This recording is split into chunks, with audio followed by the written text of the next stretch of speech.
प्रिय छात्रों, आज कक्षा 9 में हिंदी विषय में क्षितिज पुस्तक काव्यखंड के अंतर्गत कैदी और कोकिला इस कविता का वाचन एवं भावार्थ आपके सम्मुख प्रस्तुत किया जाएगा। इस कविता के रचयिता राष्ट्रीय विचारधारा से ओतप्रोत स्वनामधन्य कवि,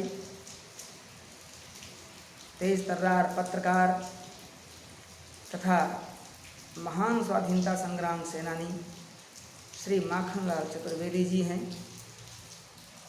चतुर्वेदी जी का जन्म मध्य प्रदेश के होशंगाबाद जिले में 1889 ईस्वी में बाबई नामक ग्राम में हुआ था। प्रारंभिक शिक्षा प्राप्त करने के तुरंत बाद मात्र 16 वर्ष की आयु में ये अध्यापक हो गए, परंतु कुछ समय के बाद ही इन्हें अंग्रेज सरकार की नौकरी रास नहीं आई और इन्होंने उसे छोड़ दिया। एक पत्रकारिता के क्षेत्र में चले गए और एक निर्भीक पत्रकार के रूप में इन्होंने कई पत्रिकाओं तथा समाचार पत्रों का संपादन किया। प्यारे बच्चों, यह वह दौर था जब भारत में अंग्रेजों का शासन था। हर प्रकार से भारत के लोगों को सताया जा रहा था, कठोर अत्याचार होते थे। चतुर्वेदी जी ने अपनी पत्रिकाओं में, अपने समाचार पत्रों में अंग्रेजों द्वारा की गई इस क्रूरता का बड़े ही कठोरतापूर्वक, बड़े ही कड़े शब्दों में वर्णन किया, जिसके फलस्वरूप इन्हें कई बार कारागार में डाल दिया गया। परंतु एक भावना होती है, उस भावना को कोई दबा नहीं सकता। कारागार में बंद करने के बाद भी जो मन में देशभक्त की भावना हिलोरें मार रही थी, उसे अंग्रेज सरकार दबा नहीं पाई और वह कविताओं के माध्यम से और समाचार पत्रों में लेखों के माध्यम से लगातार प्रकाशित होती रही। देश आज़ाद होने पर इन्हें भारत सरकार ने पद्म विभूषण तथा साहित्य अकादमी इन पुरस्कारों से भी सम्मानित किया। आपकी इस पाठ्यपुस्तक में भी जो कविता है वह भी देशभक्ति से ओतप्रोत है। तो आइए इस कविता का हम वाचन करते हैं और इसका भावार्थ भी समझने का प्रयास करते हैं। इसमें कवि ने जो प्रसंग की रचना की है वो इस प्रकार है। कवि क्योंकि क्रांतिकारी है, स्वाधीनता आंदोलन में अग्रणी भूमिका निभाता है, इसलिए अंग्रेज सरकार ने उसे कैदी जीवन में डाल दिया है, कारागार में डाल दिया है। अचानक एक दिन अंधेरी रात में बाहर से कहीं कोयल के बोलने की आवाज़ सुनाई पड़ती है। कवि को लगता है कि आखिर क्या है, ऐसा क्यों, ये रात में अचानक कोयल क्यों बोलने लगी। और ऐसा सोच करके वह कोयल से जिन शब्दों के माध्यम से वार्तालाप करता है, कोयल से कुछ प्रश्न पूछता है, उन प्रश्नों के उत्तर मांगता है, वही इस कविता की विषय वस्तु है। तो आइए पहले कविता का वाचन करते हैं। तो छात्रों, यह कविता थोड़ा बड़ी है, इसलिए इसे 2 खंडों में पढ़ाया जाएगा। आधा खंड आज पढ़ाएंगे और शेष भाग इसका अगले दिन आपके सम्मुख रखा जाएगा। तो आज प्रारंभ करते हैं। क्या गाती हो, क्यों रह रह जाती हो, कोकिल बोलो तो। क्या लाती हो, संदेशा किसका है, कोकिल बोलो तो। ऊंची काली दीवारों के घेरे में डाकू चोरों बटमारों के डेरे में, जीने को देते नहीं पेट भर खाना, मरने भी देते नहीं तड़प रह जाना। जीवन पर अब दिन रात कड़ा पहरा है, शासन है या तम का प्रभाव गहरा है। हिमकर निराश कर चला रात भी काली, इस समय कालिमा मई जगी क्यों आली। तो पहले इतने का अर्थ समझते हैं, इसके बाद आगे की पंक्तियों का वाचन करेंगे। क्या गाती हो, कवि ने जब कोयल की आवाज़, उसकी कूक कवि के कानों में पड़ी उस कोठरी के अंदर, तो कवि ने उस कोयल से प्रश्न कर दिया कि हे कोयल, तुम क्या गाती हो और क्यों रह रह जाती हो। कवि को ऐसा लगा कि कोयल कुछ कहना चाहती है, कोई विशेष बात बताना चाहती है, लेकिन वह अपनी बात एक बार में पूर्ण नहीं कर पा रही है, बार बार रुक जाती है। इसीलिए कवि कहता है कि क्यों रह रह जाती हो। जो कुछ कहना हो, जो कहना चाहती हो, जो संदेशा लाई हो, एक बार में कह दो। मुझे लगता है कि तुम्हारी वाणी में कहीं न कहीं कोई रुकावट आ रही है। जो तुम कहना चाह रही हो वो खुले मन से नहीं कह पा रही हो। क्या लाती हो, संदेशा किसका है, कोकिल बोलो तो।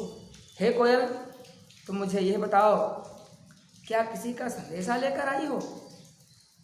हम देशभक्ति के दीवानों के लिए, हम इस कारागार में यातना झेलने वाले देशभक्तों के लिए क्या तुम कोई संदेशा लाई हो।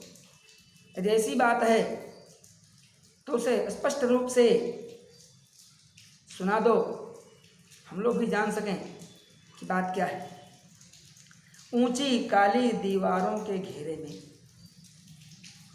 अब कवि अपनी स्थिति का वर्णन करता है।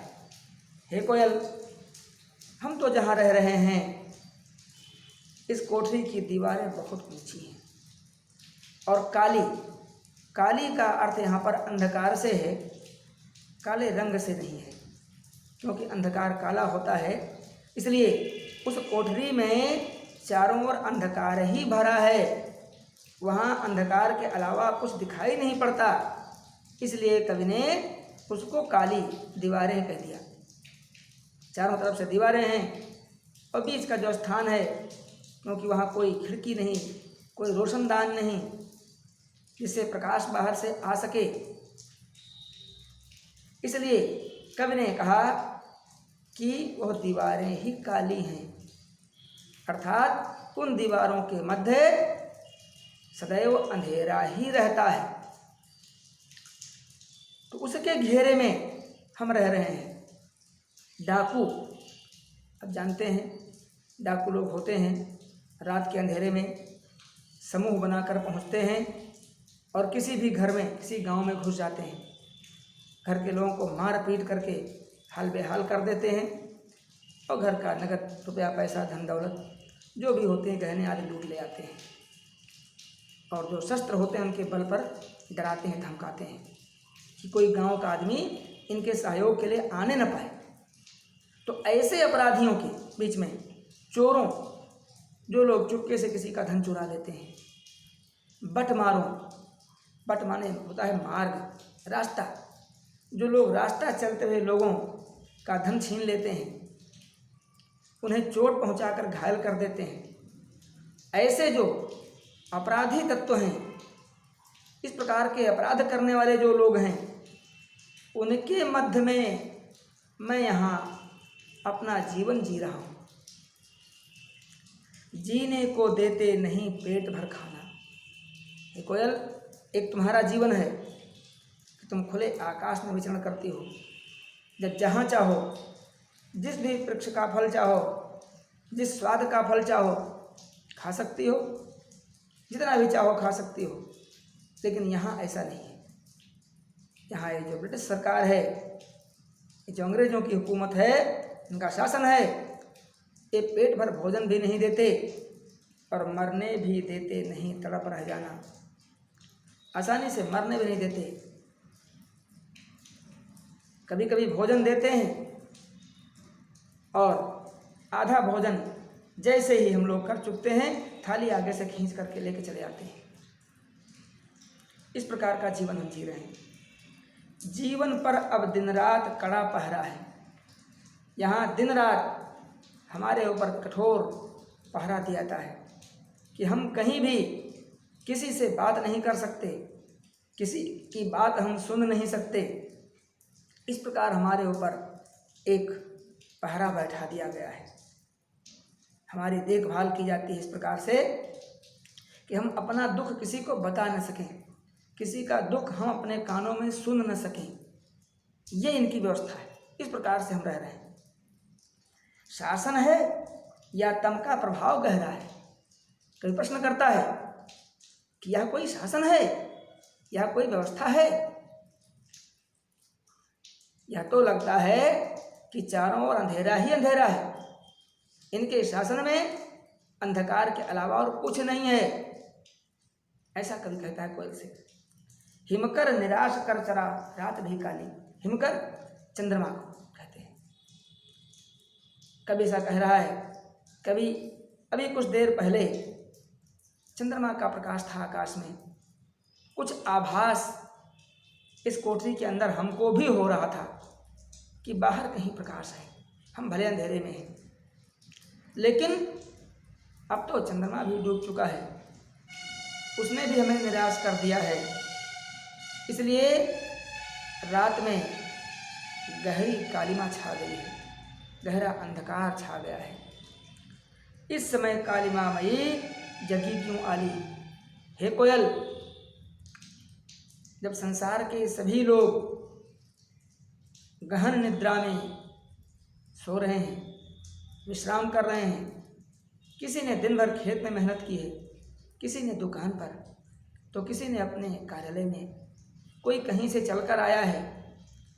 ऐसी स्थिति में लोग अपने अपने घरों में विश्राम कर रहे हैं। मैंने भी दिन भर इनकी यातनाएं सही हैं, ये मेरे विश्राम का समय है। लेकिन तुम इस समय जग करके और इस प्रकार से आवाज़ दे रही हो, इस प्रकार से बोल रही हो, इसका कारण क्या है? कारण बता दो। क्यों भूख पड़ी? हे कोयल, लगता है कि तुम्हारे हृदय में कोई पीड़ा है जिसको न तुम दबा सकती हो और न उसे स्पष्ट रूप से कह पाने में समर्थ हो रही हो। निश्चय ही ये तुम्हारे मन में दबी हुई वेदना की प्रतीक है, क्योंकि तुम्हारी आवाज़ ही कुछ ऐसी लग रही है, वेदना बोझ वाली सी। जो तुम्हारी आवाज़ है, इसमें लग रहा है जैसे बोझिल मन है तुम्हारा, कोई दुख भरी बात है, कहना चाहती हो लेकिन शब्द स्पष्ट रूप से निकलते नहीं। क्या लूटा? तुम बताओ कि तुम्हारा क्या खो गया है, क्या हानि हुई है। मृदुल वैभव की रखवाली सी कोयल बोलो तो। कभी कहता है कि हे कोयल, वैसे तो इस संसार में कुछ भी सार नहीं है, प्रत्येक तरफ कष्ट ही कष्ट है। जहाँ देखो वहाँ दुख है, तकलीफ है, यातनाएं ही यातनाएं हैं हम लोगों के जीवन में। लेकिन फिर भी तुम्हारी एक आवाज़ ही ऐसी है जो हम कैदियों के जीवन में भी कुछ आशा का संचार करती है। तुम्हारी आवाज़ सुनकर हमें मान लेते हैं कि हमारे जीवन में भले ही कष्ट हो, हमारे चारों ओर भले ही अंधेरा हो, लेकिन निश्चय ही इस कोठरी से बाहर कहीं न कहीं कुछ प्रकाश जरूर है, कोई स्वतंत्र जरूर है, और उसी खुशी में हम भी अपना जीवन बिता रहे हैं। इस बात की हमको खुशी है कि हम भले यातनाएं सह रहे हैं, लेकिन कोई तो बाहर स्वतंत्र है। ये मेरे लिए अच्छी बात है। तो आपकी जो आवाज़ है, आपके जो मीठे शब्द हैं, इनमें कहीं न कहीं सरलता बची हुई है, इनमें कुछ मृदुलता बची हुई है। तो इस प्रकार जब सरस वाणी में, मृदुल वाणी में तुम बोलती हो, तो हम लोगों का जीवन थोड़ी देर के लिए प्रसन्न हो जाता है कि चलिए इतना कुछ अच्छा सुनने को मिल गया। बहुत यातनाएं दिन भर सही थी, तो अब कम से कम एक बार ही सही, 2 बार ही सही कुछ अच्छा सुनने को कानों में पड़ गया। क्या हुई बावली? हे कोयल, क्या तुम बावली हो गई हो? बावला उसे कहते हैं जिसकी सोचने विचारने की शक्ति समाप्त हो जाती है, इधर उधर भागा फिरता है। तो क्या हो गया है तुम्हें? क्या तुम बावली हो गई हो? रात में सब सो रहे हैं तो तुम इस समय बोल रही हो। अर्धरात्रि को चीखी, जो इस आधी रात में चिल्ला रही हो। बोलने के लिए तो और भी समय है। इस समय आवाज करने की, बोलने की क्या आवश्यकता थी? कोकिल बोलो तो। किस दावानल की ज्वालाएं हैं दिखी? दावानल, अरे बच्चों, दावानल कहते हैं किसी वन क्षेत्र में अपने आप लगने वाली आग को। हम जानते हैं जंगल अनेक प्रकार के होते हैं, बहुत घने जंगल होते हैं, जिनकी शाखाएं वृक्षों की जब हवा चलती है, हिलती हैं तो आपस में रगड़ती हैं, और उस रगड़ से उनमें आग लग जाती है। इधर अगर 2-4 दिनों से लगातार आप समाचार सुनते होंगे तो एक समाचार बहुत आ रहा है। अमेरिका महाद्वीप में कैलिफोर्निया राज्य के जंगलों में दावानल लग गई है, अपने आप आग लग गई है, जिनको बुझाने की वहाँ की सरकार बहुत प्रयास कर रही है। भूमि से भी मशीन लगा दी गई हैं, वहाँ जंगल जो प्रांत है, स्थान है, वो खाली करा दिया गया है, वहाँ से लोगों को बाहर निकाला गया है, और आसमान से भी हेलीकॉप्टर के माध्यम से वहाँ पर रसायनों का छिड़काव करके उस आग को बुझाने का प्रयास किया जा रहा है। तो वही कवि कहता है कि किस दावानल की ज्वालाएं हैं दिखी? क्या किसी जंगल में आग लग गई है जो उसकी बड़ी बड़ी लपटों को तुमने देख लिया है, और तुम इस प्रकार से घबराए हुए, कांपते हुए स्वर में आधी रात में आवाज कर रहे हो, बोल रहे हो? क्या कारण है? क्या देख न सकती जंजीरों का गहना? फिर कवि को लगता है, वो कल्पना करता है कि शायद कोयल ने, जो हम लोगों ने ये हथकड़ियाँ और बेड़ियाँ पहन रखी हैं, तो हमारे दृष्टि में गहना है, क्योंकि हम देशभक्तों के लिए, हम देशभक्ति करने वाले वीरों के लिए यह गहने के समान है, ये आभूषण है।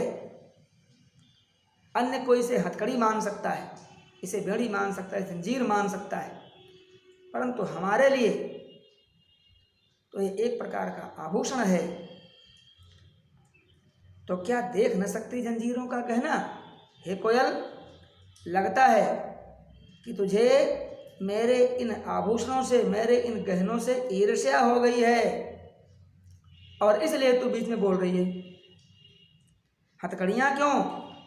यह ब्रिटिश राज्य का गहना, हमने जो अपने देश की भक्ति की है, जो देश की स्वाधीनता के लिए हमने अपने कदम बढ़ाए हैं, इसलिए हमने एक गहने धारण किए हैं, एक गहने हमको पहना दिए गए हैं। ये आभूषण है, तो हमारा श्रृंगार है। हम देशभक्ति के वीरों का, रणबांकुरों का यही श्रृंगार है। हमारा यही जीवन प्रसन्नता का जीवन है। हम इनसे डरने वाले नहीं हैं। ये हमको भार के समान नहीं लगते। ये तो हमारे शरीर की, हमारे जीवन की शोभा को बढ़ा रहे हैं। कोल्हू का चर्रक चूं जीवन की तान। भैया प्यारे बच्चों, हम सब जानते हैं कि जो ये स्वाधीनता संग्राम सेनानी होते थे, इनको अंग्रेज लोग कैद खाने में बंद करके और वहाँ इनसे कठिन श्रम करवाते थे। वहाँ बड़े बड़े कोल्हू लगे होते थे जिनमें तेल पेरा जाता था। बड़े बड़े पत्थर की चक्की होती थी जिनको स्वयं कमर में बांध करके डंडा उनको घुमाते थे, जिनमें गेहूं आदि अनाज पीसा जाता था। तो कभी कहता है कि कोल्हू की चर्रक चूं, जो कोल्हू चलने से आवाज़ आती है। ये तो हमारे जीवन की तान है। जैसे कोई व्यक्ति प्रसन्न होता है और कोई गीत गुनगुनाता है, उसी प्रकार से हमने कोल्हू चलाने को यातना नहीं माना, हमने उससे निकलने वाली चर्रकचों की आवाज़ को अपने जीवन की तान मान लिया है, जीवन का एक अंग मान लिया है। मैं मानता हूँ कि मैं यह गीत गा रहा हूँ। गिट्टी पर अंगुलियों ने लिखे गान, और जो पत्थर हैं यहाँ के, उनको हमें तोड़ना पड़ता है। हमारे इन हाथों के श्रम से हमसे यहाँ पत्थर तोड़वाया जाता है। दिन रात हम हथौड़ा चलाते हैं, दिन भर हथौड़ा चलाते हैं, चक्की पीसते हैं, कोल्हू चलाते हैं। बड़े बड़े फावड़ों से हमको गुड़ाई करनी पड़ती है और हथकड़ियाँ बेड़ियाँ पाँव में पड़ी रहती हैं। तब भी हूँ मोट खींचता लगा पेट पर जुआ। मोट, अभी हमने आपसे कहा, आपने इधर देखा होगा एक बैल कोल्हू छाप तेल आता है सरसों का, उसमें कोल्हू बना होता है। अब तो कोल्हू गांव में नहीं रह गए, क्योंकि बैल पालना लोगों के लिए बड़ा कठिन है। सेवा करनी पड़ेगी, उसे घास खिलानी पड़ेगी, ये कोई करना नहीं चाहता। और आजकल तो आदमी मशीन के सहारे होकर के खुद ही मशीन बन गया। तो मोट, ये सिंचाई करने के लिए पहले रहट होती थी, मोट होती थी। आजकल तो हर काम मशीन से होता है। तो उसमें एक लंबा बांस या लकड़ी का डंडा लगा होता था और उसी कमर में बांध करके गोल गोल घूमते थे। जैसे आपने कहीं देखा होगा जो बैल चालित गन्ने का कोल्हू होता है, इसमें गन्ने की पेराई करते हैं, उसी प्रकार से मोट भी होता था। तो पेट में बांध करके उसको दिन भर कैदी घूमते थे। हूँ मोट खींचता लगा पेट पर जुआ, खाली करता हूँ ब्रिटिश अकड़ का कुआं।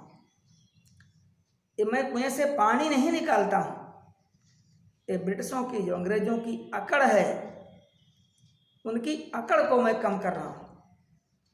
उन लोगों का ये मानना है कि अगर इनको हम यातनाएं देंगे, कठिन श्रम लेंगे, तो ये झुक जाएंगे, ये टूट जाएंगे, ये क्षमा मांग लेंगे, हमारे आगे हाथ जोड़ेंगे, गिड़गिड़ाएंगे। लेकिन हम सब भारत माता के सपूत, हम सब आज़ादी के दीवाने, उनकी अकड़ के आगे झुकने वाले नहीं हैं।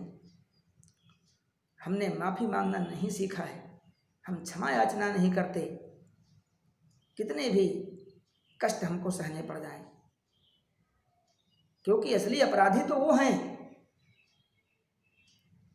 जो हमको अपने देश की भक्ति करने से रोकते हैं, हमारे देश पर शासन करते हैं, इस देश को लूटते हैं, और उसके बाद भी हमें कठिन यातनाएं देते हैं। तो अपराधी तो वही हैं। तो एक अपराधी के आगे हाथ जोड़ना, क्षमा मांगना, ये हमने नहीं सीखा है। हमारी भारत माता ने हमको ये नहीं सिखाया है। दिन में करुणा क्यों जगे रुलाने वाली, हे कोयल, तुमने इस प्रकार के करुणा भरे शब्द क्यों बोल दिए हैं जो मन को रोने के लिए विवश कर रहे हैं। इसलिए रात में गजब ढाली आली, इसलिए तुम रात में आकर के इस प्रकार के शब्द बोल रही हो। दिन में तो हम लोग रोते ही रहते हैं, दिन में तो हमें जो यातनाएं दी जाती हैं, कष्ट दिए जाते हैं, उससे हमें बहुत तकलीफ होती है, और रात में तो इस प्रकार के शब्द सुना करके और हमें व्यथित कर रही हो। इस शांत समय में अंधकार को वेध रो रही क्यों? जब चारों ओर निस्तब्धता है, सब शांत है, सब अपने अपने घरों में, पशु पक्षी सभी विश्राम कर रहे हैं, उस समय तुम उस शांतमय अंधकार को चीर करके इस प्रकार के शब्द क्यों बोल रही हो? कोकिल बोलो तो चुपचाप मधुर विद्रोह बीज इस भांति बो रही क्यों? क्या लगता है? मुझे लगता है कि तुम कोई विद्रोह की ज्वाला भड़काने आई हो। क्या मुझे तुम विद्रोह की प्रेरणा देने आई हो? मुझे ऐसा कुछ लग रहा है। तो इस प्रकार से तुम ये शब्द क्यों बोल रही हो? कोकिल बोलो तो, कोकिल तुम मेरे प्रश्नों का उत्तर क्यों नहीं दे रही हो? कुछ तो बताओ। प्यारे बच्चों, मैंने पहले ही कहा था कि ये पाठ बड़ा है, इसे 2 भागों में पढ़ाया जाएगा। आज का पाठ यहीं समाप्त करते हैं, शेष कल